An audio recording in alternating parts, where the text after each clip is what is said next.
پەیوەست بەم بابەتە و هەڵبژارنەکانی چەند ڕۆژی پێشووی ئەمریکا دەچین ئەمریکا لەوێ گفتوگویان بابەتاکەین لەگەڵ میوانەکەمان کە لە ڕێگەی سکایپۆ لەگەڵمانە کاک لوقمان غەفور ڕۆژنامەنووس. کاک لوقمان سڵاوت لێبێ، لای ئێمە بەیانی ئێمەت باش و شەوی لای خۆتانە باش. ئەگەر بکرێ پێمان بڵێ ئەنجامی و هەڵبژارنانە چاوەڕوان کراو بوو؟ ڕاستی چاوەڕوان کراوە بوو کە هۆکار هەبوو، ینی خەڵکی ئەمریکی خۆی بۆ ئامادە کردبوو وەکو چۆن بڵێ حەقێک لە بایدن بکاتەوە، بە تایبەتی لەم دوای شەڕی ئۆکرانیا، یعنی دۆخی ئابووری ئەمریکا،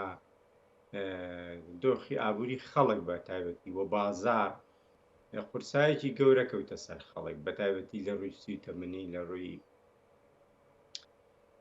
کەلوپەلی خۆراک، هەت بیناسازی، ینی بیناسازی لە ویلایەتێکی وەکو کالیفۆرنیا مەسەلەی بیناسازی لە 150 بۆ لە 100 نرخەکەی بەرز بۆتەوە. ئەگەر خانوویەک بۆ نمونە لە ویلایەتی نۆرز داکۆتا، ئەگەر خانوویەک لە ساڵی ڕابردووبایی 200,000 بوو بێ ئێستا چۆتە 350,000. یعنی ئەمان هەمووی کاریگەری هەیە لەسەر دەرچوونی کۆماریەکان لە ئەنجومەنی نوێنەران، وەلو لە سینات یاخود بڵێن لە ئەنجومەنی پیران بەپێی دوایمین پێشبینی و دوهەمین هەواڵەکان پێچێ دیموکراتەکان ئەنجومەنی پیران بەرن کە ئەم شەو ناڤادا ئەگەر نوێنەری ناڤادا دەرچێت و ناڤادا سەرکەوتوو بێ، ئەوە دیموکراتەکان ئەنجومەنی پیرانە بن. خۆی تەسەورەکە ژەروایە ئەنجومەنی نوێنەران کۆماریەکان سەرکەونتایە و ئەنجومەنی پیرانیش دیموکراتەکان سەرکەون.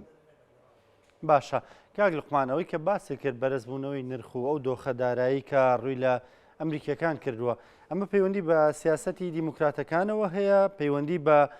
ڕوانینی بایدنەوە هەیە، یانەوەی کەشێکی جیهانی ئەم دۆخی دروست کردووە؟ ینی کۆماریەکان ئەگەر بێنەوە سەر حکم، ینی ئەگەر بۆ نمونە سەرۆکاتی ئەمریکا وەربگرنەوە لە 2 ساڵی ئایندا، ئەتوانن ئەمە بگۆڕن؟ خۆی ڕاستە قسەکەی تۆ، من تێدەگەم دۆڵم مەبەستە چییە. خۆی ئەمەی تۆ ئێڵێ ڕاستە، بەڵام هەندێک جار میدیای ئەمریکی لە ماوەی ڕابردوو بڵێن لە شەڕی ئۆکرانیا زیانێکی یا لە سیاسەتی بایدن، خۆی ئەوان بە قازانج بۆیان نەکرد، بەڵام زیانی یا لە سیاسەتی بایدن و لە کاریگەری کردە سەر بایدن، یعنی جەماوەرەتی بایدن. بۆ نمونە ئەو هەموو پارەی کە لە ڕێگەی میدیا و بازەکراوە، نە تریلیۆن دینار بۆ ئۆکرانیا، ئەو نە تریلیۆن دینار بۆ ئۆکرانیا سەرف کراوە بۆ کڕینی چەک و بۆ کڕینی ئەو بۆ کڕینی ئەوە. بەڕاستی ئێمە کاریگەری گەورەی کردوتە سەر وەکو چۆن بڵێ سەر دەرونی ئەمریکیەکان. لەلایەک ئەمریکیەکان هەندێکیان پێیان باشە، بەڵام لە لای ترۆ پێیان خراپە. ینی تۆ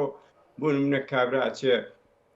شتێکێ بای $100 بێ بە $80 تاکسەیە، ئەوڵێ بۆچی من ئەم هەموو تاکس و ئەم هەموو زەختە بکەوێتە سەر من و بەڵام لەو لاوە بە $1 تریلیۆن سەرف کرێ بۆ ئۆکرانیا. ینی ئەو خەڵک بەڕاستی لە هەموو دنیاشا وایە، خەڵکی وڵاتی ئەو وڵاتی کتیاژی ئەوێ خۆی بژی، ینی ئەوەی کە هەیە بۆ خۆی بێ، نەک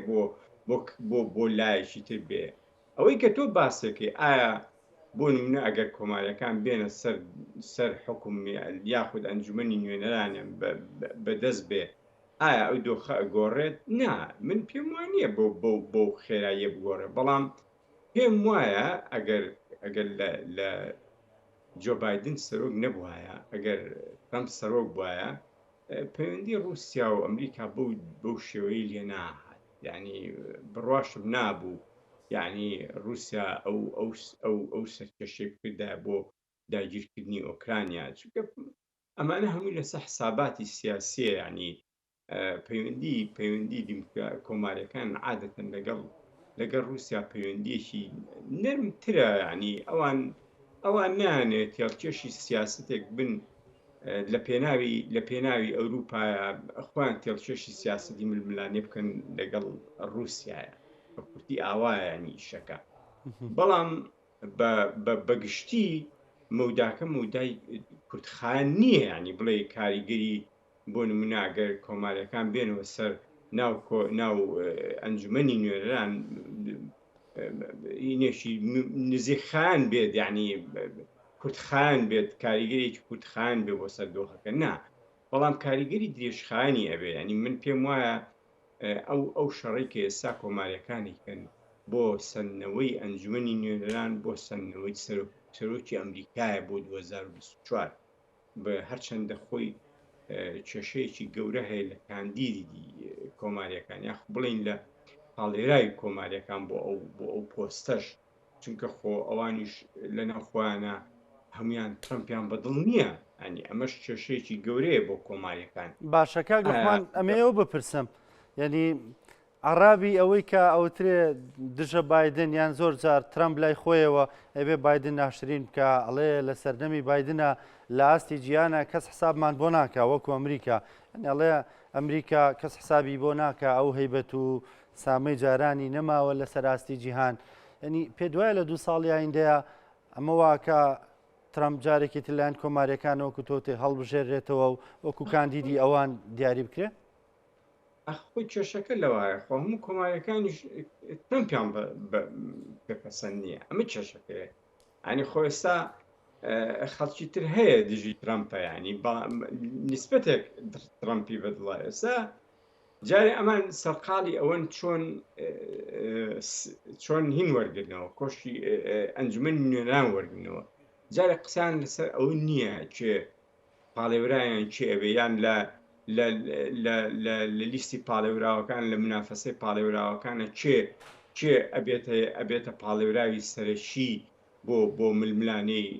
ململانەی کاندیدی دیموکراتەکان. جارێ ئەمان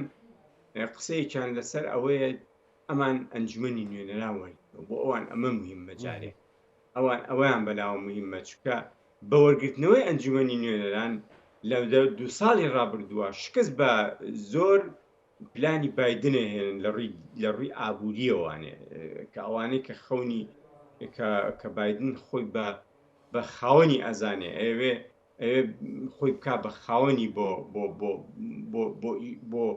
بۆ ئەوەی خەڵکی ئەمریکای پێ دڵخۆشکە بە حسابی خۆی. ئەگینا لە ئەساسا جارێ ئەوە زووە ئەوان چێ کاندی دەکەن، کە ترامپ خۆی ئامادە کردووە بۆ ئەو شەڕ و بۆ ئەو ململانەیە، شەتا لەناو کۆماریەکان خۆشە، بەڵام هێشتا زووە بۆ ئەوەی ئەوان بەلایەنەوە مهمەوە کوتن جارێ بەدەستێنانەوەی باشە ئەنجومەنی نوێنەران. باشە کاک لوقمان، ینی ئەو گۆڕانکاریانە ئەوەی کە لە دەنگدانەکانە بەدی هاتووە، ئەمە واکە هیچ گۆڕانکاریەک لە سیاسەتی دیموکراتەکانە ڕووبە، ینی بۆ ئەم 2 ساڵە ئاوەکو ئەوترێ فرای خۆیان بکەون، شتێکی وەها هەیە؟ خۆی حەقیقەتە من دەمێکە ئەمە متووە، ئەمە کێشەیەکی گەورەیە لای دیموکراتەکان جاران بەڕاستی لە دیموکراتەکانە کاندید زۆر بوو، یعنی ئۆپشنیان زۆر بوو بۆ سەرۆکایەتی، بەڵام ئەگەر دیقەتی 2010 توێنی بایە 2020 بایە بەڕاستی هینیان کەم بوو، یعنی ئۆپشنیان کەم بوو بۆ سەرۆکایەتی. ئەمە کێشەیەکی گەورەیە لای کۆماریەکان ئێستاکە، لای دیموکراتەکان ببوورە، بۆیە دیموکراتەکان خۆشیان، یعنی ئێستا ئەگەر دیقەت بێت تۆ لە 2016 چێ کاندید بوو؟ هیلاری کلینتۆن کاندید بوو، یان لە ئەخیر محەتا چێ 2020 کاندید بوو؟ بایدن کاندید بوو، یعنی بەرامبەر چێ بوو؟ بەرامبەر ئەو کابرا بەتەمەنەکەی ئەو ناوەکەیم بێچێتەوە، ئەوەی کە زیاتر سۆشیال دیموکراتە، یعنی میلی سۆشیال دیموکراتی هەیە، کە ئەمریکیەکان زۆر بەدڵیان نەبوو بەڕاستی سیستەمی ئەمریکی، باسی شتێکی پێین سیستەمی ئەمریکی بەڕاستی سیستەمێکە، سیستەمی سەرمایەداریە، یعنی ڕاستە کۆماریەکان مەیلێکیان تایە بۆ ئەوی بازار بەو دەرەجەیە نەبێ، بەڵام بەڕاستیش کۆماریەکان دیموکراتەکان ببوورە خۆشیان یعنی سەرمایەدارن یعنی ئەو سیستەمە سەرمایەداڵێ زاڵە بەسەریانە توێژارەوە زاڵە بەسەریانە باشە زاڵە بەسەریان بەڵێ کاک لوقمانۆکو دوا پرسیار ئێمە لە کوردستانەوە هەر ڕووداوێکی جیهانی ڕووەدا یەکسەرەڵین لە ڕوانگەیەکی کوردیانەوە کوردستانیانەوە لێ ڕوانین یان ئەگەر بڵین ئەم ئەنجامانی بەدیاتەوە بۆ کورد باشە یان خراپە هەرچە نازانێمە لە دەروی معادلەکانین بەڵام ڕەنگە پرسیاری هاوڵاتێکی کوردی بێ من پێم وانە کاریگەری نییە بەڕاستی کاتی خۆشی هەڵبژاردن کاتی خۆشی بادن دەرچوو کورد زۆر دڵی خۆش بوو بۆ وەزا وێ زانی تر بادن تەواوانی بەڵام ئەم بەڕاستی ئەم خیاڵانە ینی کورد زۆر بنیاتی لەسەرە نیە بەڵام وان نییە ینی دەرچوونی بەسان گرتنە دەستی دیموکراتە کۆماریەکان بۆ ئەنجومەنی نوێنەران ببن بە زۆرینەوە لە زۆری نابن یعنی چ کاریگەریەکیە بۆ سەر کورد یعنی بڕوا ناکەم هیچ کاریگەریەکی ئەو توی هەبێ بۆ سەر کورد چونکە کورد لە معادلەیەکە معادلەیەکی جیهانی گەورەیە یعنی لەو منطقایە کاریگەری مەسان بۆ نمونە تۆ گەر بڵێ کاریگەری هەیە ئایا بۆ سەر ئێران منەڵم کاریگەری هەیە بۆ سەر ئێران یعنی ئەو نەرمونیانی و ئەو هینەی کە وردە خەریکە لەگەڵ ئێرانە ئەسنۆ سەرمێزی گفتوگە ئەمە تێگەچێتەوە بە هەمان ڕێڕەوی پێشوو تێگەچێتەوەوانێ خۆی ئەوە بەڵام کاریگەری تری هەیە لەسەر دۆخەکە هەرچەنە هاتنەوەی کۆماریەکان بۆ ئەنجومەنی نوێنەران ئەو عودانە بوو کە بادن دای و جێبەجێ نەکرد یەکێک لەوانە مەسەلەی پەنابەر یەکیان لەوە مەسەلەی چاکردنی دارایی زۆر شتی تر بەڕاستی لەوانە سەرکەوتوو نەبوو بۆیە بادن بەڕاستی زیانی یا خۆی خۆشە ئەمریکیەکان خۆیان بۆ ئەوە حازر کردبوو وەکو چۆن بڵێ حەقی لە بادن بکەنەوە لەم هەبژار بەڕێز لوقمان غەفور سپاس کە لەگەڵمان بووی نیوە شوێکی درەنگە لایەوە ببوورە کە ماندوومان کردی سپاس کە لەگەڵمان بووی سپاس بۆ ڕوونکردنەوەکانت